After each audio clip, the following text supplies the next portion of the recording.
V druga knjiga prinaša 13 besedil in daje vpogled v zgodovino slovenske etnologije, v raziskovalce, institucije in metodološke okvire, v katerih se je stroka razvijala.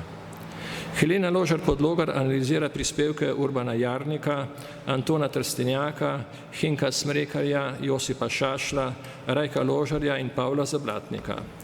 Posebej osvetli delo Rajka Ložarja, svojega strica, in njegovo narodopisje Slovencev iz leta 1944, ki je nastalo verjetno tudi kot odgovor na nemške poskuse kulturne apropriacije.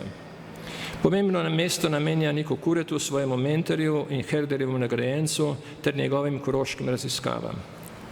O njeni raziskovalni širini priča tudi dragocena razprava o slovanskem taroku Hinka Smrekarja, namreč kako je Smrekar rabil in interpretiral dediščino širšega slovanskega prostora. Knjiga vključuje tudi razpravo o sekciji za ljudske šege in igre na Inštitutu za slovenske narodopise, kjer je sama delovala, ter dodatek z njenimi razmišljanji ob Finžgarjevem Gostaču Matevžu, in objavljena je tudi prva, še srednješolska raziskovalna naloga o novomeški čitalnici, ki razkriva, da je že zelo zgodaj imela habitus raziskovalke. Torej naj sklenem.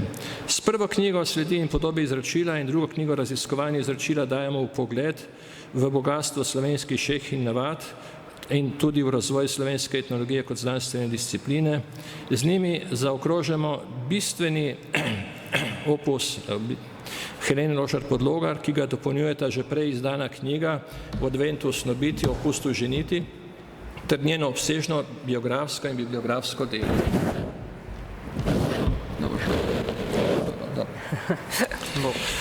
Za etnološki leksikon, ki bo prihodnje leto dostopen tudi v spletni obliki, je prispevala več kot 450 gesel.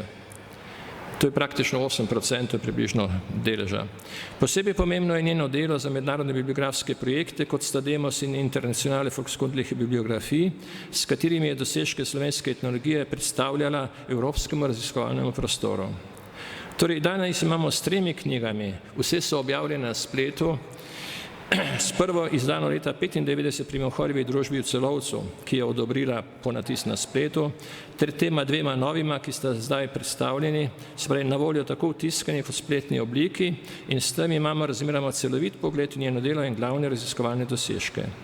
Raziskave Helene Ložar nas opominjajo, da tradicija ni le dediščina preteklosti, temveč način, kako skupnosti še danes ustvarjajo, ohranjajo in živijo svojo identiteto. Hvala lepa.